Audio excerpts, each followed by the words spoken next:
എന്താണ് ഈ പുതിയ ഫ്രീ ട്രേഡ് എഗ്രിമെൻ്റ് ഏതാണ്ട് ഒരു 2 പതിറ്റാണ്ടായിട്ട് ഇത് സംബന്ധിച്ച് ചർച്ച നടന്നു വരികയായിരുന്നു. UPA ഗവൺമെൻറ്റിൻ്റെ കാലത്ത് തുടങ്ങിയതാണ് ഈ ചർച്ച. ഇപ്പോൾ എന്തായാലും അതിനകത്തൊരു തീരുമാനമുണ്ടായിരിക്കുന്നു. കൂടുതൽ വിവരങ്ങൾ ശേഖരിച്ചാൽ മാത്രമേ അതിനെക്കുറിച്ച് സൂക്ഷ്മമായി പറയാൻ കഴിയുള്ളൂ. പാർട്ടി പോളിറ്റ് ബ്യൂറോയുടെ പ്രസ്താവന തയ്യാറാക്കുന്നതിന് അതിൻ്റെ വിവരങ്ങൾ ശേഖരിച്ചുകൊണ്ടിരിക്കുകയാണ്. അതാണ് കുറച്ച് വൈകിപ്പോയത് നിങ്ങളോട് പറഞ്ഞ സമയത്തെ അപേക്ഷിച്ച്.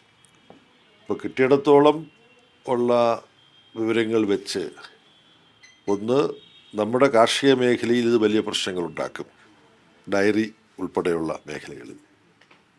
ഇപ്പോൾ ഇന്ത്യയിൽ ആർക്കെങ്കിലും ഒരു ഗുണമുണ്ടാവും എന്ന് കരുതാനാണെങ്കിൽ അതിസമ്പന്നരും സമ്പന്നരും ഉപയോഗിക്കുന്ന വൈൻ, ഡയറി പ്രൊഡക്ട്സ്, ഉന്നത മൂല്യമുള്ള ഡയറി പ്രൊഡക്ട്സ്, പിന്നെ ഓട്ടോമൊബൈൽസ്, കാറ്, വില കൂടിയ യൂറോപ്യൻ കാറുകൾ, ഇതെല്ലാം കുറഞ്ഞ ഇന്ത്യ ചുമത്തിയിരുന്ന ചുങ്കം വലിയ തോതിൽ കുറച്ച്, നാമമാത്രമായി കുറച്ച്, ഇതെല്ലാം ഇന്ത്യയിലേക്ക് വരുന്ന സാഹചര്യമാണ് ഉണ്ടാകുക. ഇന്ത്യയിലെ കൃഷിക്കാർക്ക് ഇതിൻ്റെ ഫലമായിട്ട് പല മേഖലയിലും നഷ്ടമുണ്ടാകും എന്നാണ് പ്രാഥമികമായി ഞങ്ങൾ നടത്തിയ പരിശോധനയിൽ കാണുന്നത്. അതേസമയം യൂറോപ്പിൻ്റെ കാർഷിക മേഖലയെ വലിയ തോതിൽ സംരക്ഷിച്ചുകൊണ്ടാണ് തീരുമാനങ്ങൾ ഉണ്ടായിരിക്കുന്നത്.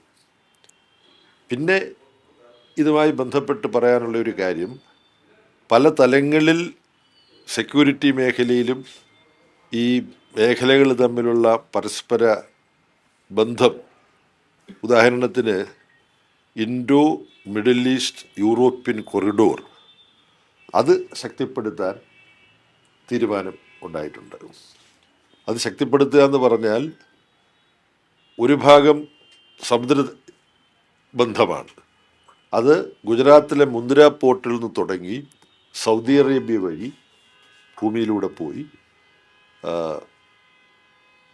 ഇസ്രയേലിലെ ഹൈഫ പോർട്ട്, എന്നിട്ടാണ് യൂറോപ്പിലേക്ക് പോകുന്നത്. ഇതിൽ പരാമർശിക്കപ്പെടുന്ന 2 പോർട്ടുകൾ, ഒന്ന് മുന്ദ്ര പോർട്ട് അദാനിയുടേതാണ്, ഇസ്രയേലിലെ ഹൈഫ പോർട്ട് അദാനിക്ക് പങ്കാളിത്തമുള്ളതാണ്. അപ്പോൾ ഈ entire Indo middle east European corridor എന്ന് പറയുന്നത് ഇന്ത്യൻ പ്രധാനമന്ത്രിയുടെ ഉറ്റ സുഹൃത്തായിട്ടുള്ള അദാനിക്ക് പല തലങ്ങളിൽ ലാഭമുണ്ടാക്കാൻ കഴിയുന്ന, നേട്ടമുണ്ടാക്കാൻ കഴിയുന്ന ഒരു പദ്ധതിയാണ്. അപ്പോൾ ഇത്തരത്തിൽ പല അപകടങ്ങളും പതിയിരിക്കുന്ന ഒരു കരാറാണ് ഇപ്പോൾ യൂറോപ്യൻ യൂണിയനും ഇന്ത്യയും തമ്മിൽ ഒപ്പിട്ടിരിക്കുന്നത്. അതിൻ്റെ കൂടുതൽ ഉള്ളടക്കം പരിശോധിച്ചതിന് ശേഷം മാത്രമേ അതിനെക്കുറിച്ച് വിശദമായിട്ട് പ്രതിപാദിക്കാൻ കഴിയൂ. അമേരിക്കയുടെ തീരുവ അല്ലെങ്കിൽ ട്രംപ് ഇതിനൊക്കെ അല്ലെങ്കിൽ ആ തരത്തിലുള്ള നയതന്ത്രപരമായി നോക്കുകയാണെങ്കിൽ ഇന്ത്യക്ക് കുറച്ച് മെച്ചമായിരിക്കും എന്നൊക്കെയുള്ള ചില വിലയിരുത്തലുകളുണ്ട്. ട്രംപ് ഇതിനെ വിമർശിച്ചുകൊണ്ടൊരു പ്രതികരണം നടത്തിയിട്ടുണ്ട്.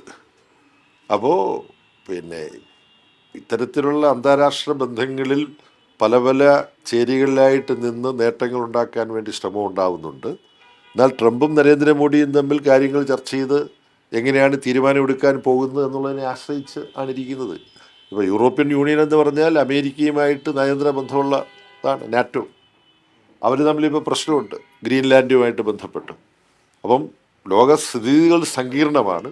ആ സങ്കീർണമായ സ്ഥിതികളിൽ ഓരോ മേഖലയും അവർക്ക് പരമാവധി ഗുണമുണ്ടാക്കാനും നേട്ടമുണ്ടാക്കാനും വേണ്ടിയിട്ടാണ് ഇത്തരം കരാറുകൾ ഉപയോഗപ്പെടുത്തുന്നത്. ഇപ്പോൾ യൂറോപ്യൻ യൂണിയനും ഇന്ത്യയും തമ്മിലുണ്ടാക്കിയിട്ടുള്ള കരാർ, അതിനകത്തെന്തോ മികവുണ്ട് എന്ന തെറ്റിദ്ധാരണ ഉണ്ടാകുന്നത് ട്രംപ് അതിനെ വിമർശിച്ചതുകൊണ്ടാണ്.